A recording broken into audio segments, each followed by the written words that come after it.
what's his name? Strongbow. Yes. Well, there's a connection there because McMurrow, who founded this church, he also did this abbey. He also did a lot of stuff around Ireland, Rock of Cashel, over here in the Wexford Ferns Cathedral, stuff Okay. like that. So his daughter married Strongbow. Oh. Okay. Oh, okay. So like I'm not an expert on these things, I don't want to claim to be. It's just that a little bit they pick up. Like when we're doing videos, Yes. we go to the local historians. Right. They know the ins and outs. Right. Of everything, but yeah, it's basically big in the medieval 12th century building. You can see a lot. It's quite intact. There's a lot of it's just ruins, but it's like you can see it. And some of it's a bit more modern than the rest of it. It's still in really good shape, though, really. It's like that's the Church of Ireland. St Mary's next door, and I guess there's a graveyard in the back, and go out the back and you'll see, and it's gotten in pretty good condition. Okay. But there's a very interesting kind of. When we did some videos on Baltinglass, and there's an interesting connection with South America. Because, Really? Yeah. Come on, see if you can see this. There's a chap called O'Brien. James O'Brien. He was a local, and he moved to. Well, he's kind of soldier. He moved to South America and he became General O'Brien. Okay. And he's very famous. He fought the independence of South America. And he came back to Ireland and got recruits, not only for the war, but also for labour and stuff like that when independence was achieved. Right. But his relatives come over here. In 2013, there was a year of the gathering. And it was like, well, it was inviting everybody who are Irish descendants to come to whatever part of Ireland you are. And they come from South America, did they? Or? Yeah. They came even before that actually. We did the video for it, but they came before that, and because he's buried here somewhere. Oh. But as I say, I'm not a local historian, but yeah, he's quite a famous guy. Like more famous there than here. You know. Like Wow. he's got a big shrine in Buenos Aires. And stuff. Really? Yeah.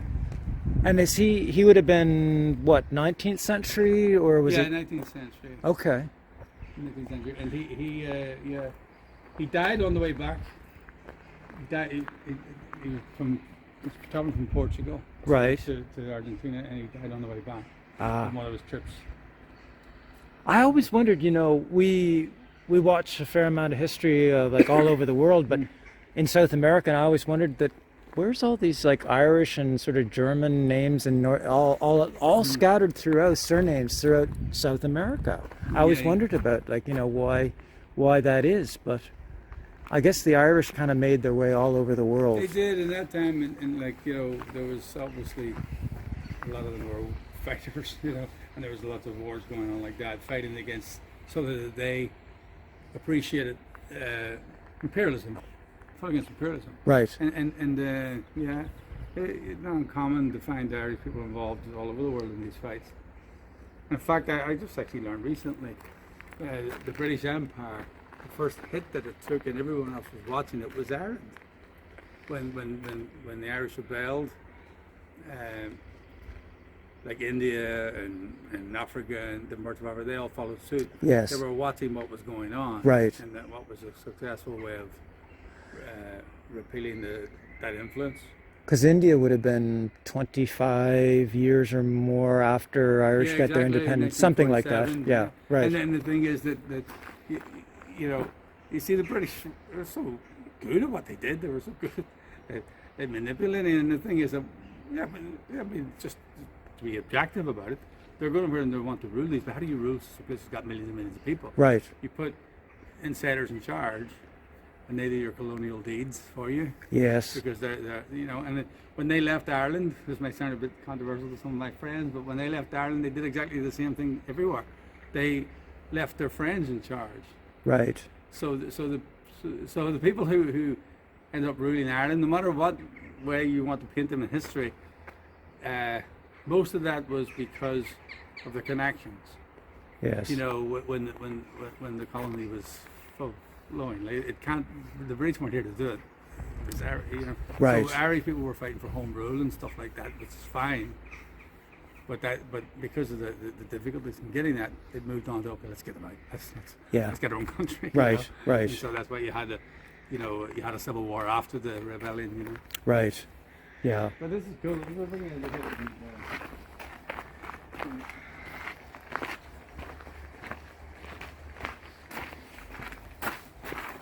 And you're on this apology, you okay? I think I can do it. You can get it that way. You don't have to go back. Okay. Thank you. Good shot of your hand. Oh, sorry. And Andy, you any connections with this place? Not to here, but it's funny you mentioned about being from Belfast, because I know that my grandfather's side, they're from Ireland, and I'm pretty darn sure that they're from the north, because my grandfather, even in, when I was a child, talked about, being Protestant and so on, and so but we were just actually talking to our driver on the way up, and we found the immigration record of my great-great-grandfather coming to Canada, but all they wrote on it was Ireland. They didn't write where from. Yeah. So it's possible it could have been the south, but it's probable that it was the north, because I don't think there would have been too many Protestants in the south of Ireland at that time. His surname was Ingram. Yeah, and it was spelled I-N-G-R-A-M, but when in Canada it was spelled I-N-G-R-A-H-A-M.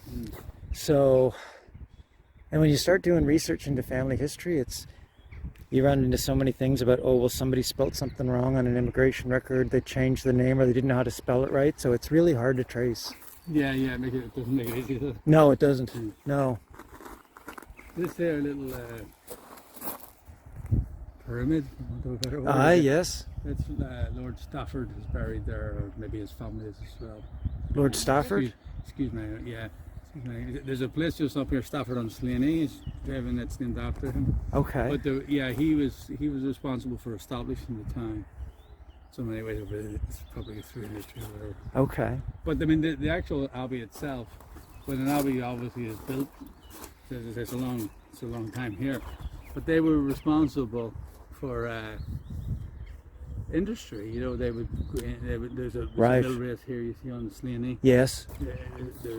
You were down at it there, and there was mill stores and stuff like that. So even till relatively recently. Right. And they would mill the grain and stuff like that. And people would come there for food and for work and for stuff like that.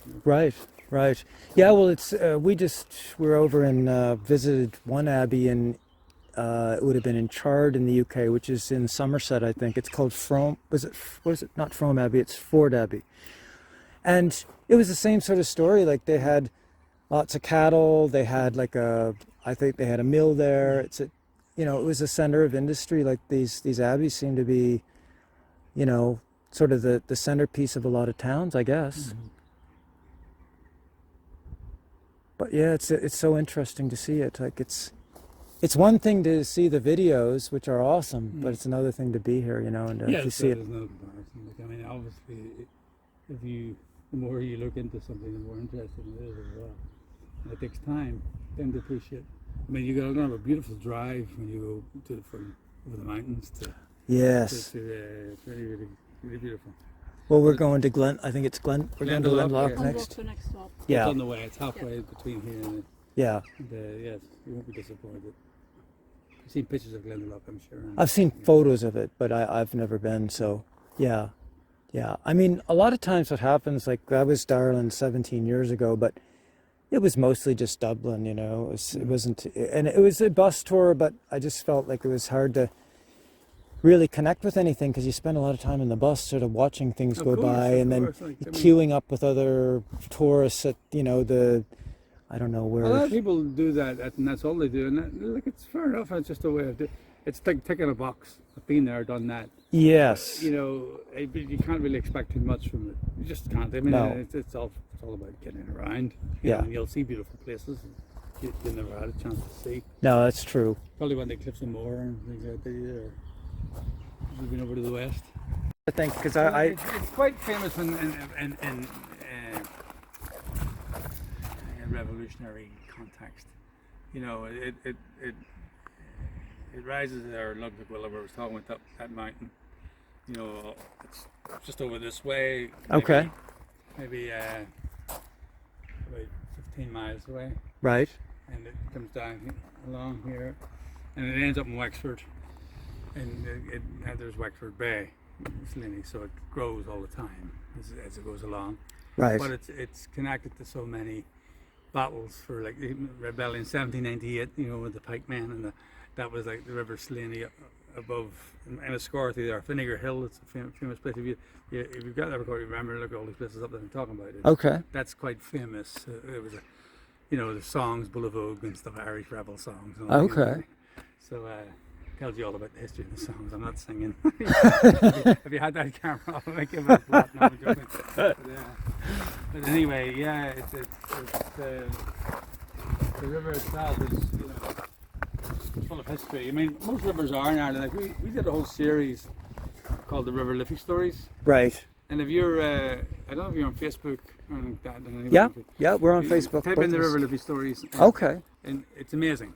It's really incredible. Just, you know, how the Liffey was born and, you know, stuff like that. But the stories of people along the way. Right. As the river flows to Dublin. You probably heard of. Have you ever heard do you know anybody called Vanessa? Vanessa.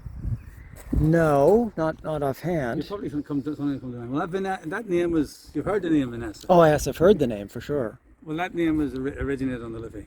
Really? Yeah, and the story's very interesting because there was a girl called Esther Van Humridge, Okay.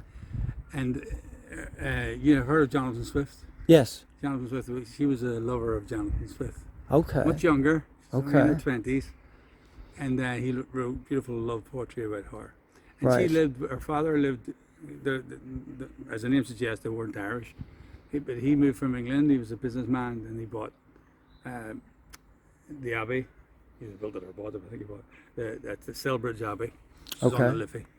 And anyway, Jonathan Swift used to come from Dublin to come and see her because he had met her already in England when he was a dean of somewhere, and he became the dean of St Patrick's Cathedral in Dublin. Okay. Anyway, he wrote stories there, you can see it for yourself. But anyway, he wrote all his love poetry and stuff. Really? But he had a few other interests. You see. So he'd write these names in incognito, you know, pseudonyms. He would create pseudonyms, so he wrote this poetry. It was called Vanessa and Cadinance.